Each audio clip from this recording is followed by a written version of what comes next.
எல்லோருக்கும் வணக்கம். பங்குனி உத்திரம் வருகிற 11ஆம் தேதி, ஏப்ரல் மாதம் 11ஆம் தேதி பங்குனி உத்திரம் அனுஷ்டிக்கப்படுகிறது. பங்குனி உத்திரம் எப்போ வருதுன்னு பார்த்தீங்கன்னா, ஏப்ரல் 10ஆம் தேதி மதியம் 2 மணி 7 நிமிடங்களுக்கு ஆரம்பிக்குது. அதே மாதிரி பார்த்தீங்கன்னா 11ஆம் தேதி மாலை 4 மணி 11 நிமிடங்களுக்கு முடியுது. இன்னைக்கு பங்குனி உத்திரத்துக்கு இந்த பண்ண வேண்டிய விரதங்கள் பூஜைகள்லாம் செய்யலான்னு பார்த்தீங்கன்னா 11ஆம் தேதி மிக சிறந்தது. வெள்ளிக்கிழமை 11ஆம் தேதி இந்த விரதம் இருக்கிறவங்க பங்குனி உத்திர பூஜை செய்வார்கள் அன்னைக்கு செய்யலாம். ஏன்னா முக்கியமா பாத்தீங்கன்னா பழனியிலுமே அன்னைக்குதான் பங்குனி உத்திரத்தை அறிவிச்சிருக்காங்க. பங்குனி உத்திரத்தோட விசேஷம் என்னன்னு பாத்தீங்கன்னா, தெய்வீக திருமணங்கள் நடந்தது எல்லாமே பாத்தீங்கன்னா பங்குனி உத்திரத்துலதான். சிவபெருமானுக்கும் பார்வதிக்கும் திருமணம் ஆச்சு. அதே மாதிரி எம்பெருமான் முருகனுக்கும் தேவயானைக்குமே பங்குனி உத்திரத்து அன்னைக்குதான். அவருக்கும் சீதா பிராட்டிக்கும் திருமணம் நடந்தது பங்குனி உத்திரத்து அன்னைக்குதான்.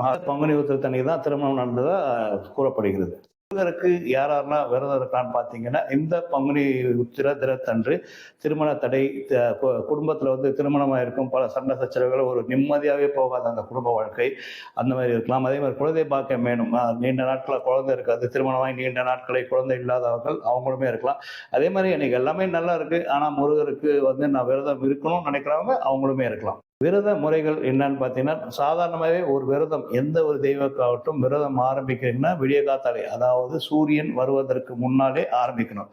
சூரிய உதயத்துக்கு முன்னாடியே எழுந்துச்சு குளிச்சு சுத்தபத்த ஆடைகள் அணிந்து முருகரை கும்பிட்டுட்டு நீங்க உங்க விரதத்தை ஆரம்பிக்கலாம். முருகருக்கு சஷ்டி விரதம் ஆகட்டும், எந்த விரதம் நீங்க கடைப்பிடிச்சாலுமே முருகருக்கு பிணியாக விரதம் இருந்தால் ரொம்ப விசேஷம்.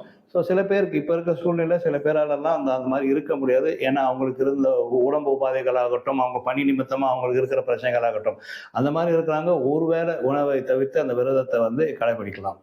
விரதத்தை ஆரம்பிச்சதமா முருகருக்கு கந்த சஷ்டி படிக்கலாம், வேல்மாறல் படிக்கலாம், திருப்புகள், முக்கியமாக திருப்புகள் அந்தந்த இப்போ கல்யாண தடை இருந்தால் அதுக்கு ஏற்ற அந்த திருப்புகள் ஆகட்டும், அதே மாதிரி குழந்தை பாக்கம் இல்லாதவர்கள் அதுக்கேற்ற திருப்புகள் ஆகட்டும், இந்த மாதிரி பாடலாம். அதே மாதிரி பார்த்தீங்கன்னா அந்த நாள் முழுதாவே முருகரை பற்றி வேண்டின்னு இருந்தால் ரொம்ப விசேஷம். முருகருக்கு எப்பயுமே நெய் விளக்கு தான் ரொம்ப விசேஷம். நெய் விளக்கு ஏற்றி அரளிப்பூ மாலை அதை சாத்திட்டு வீட்டில் பூஜை பண்ணலாம்.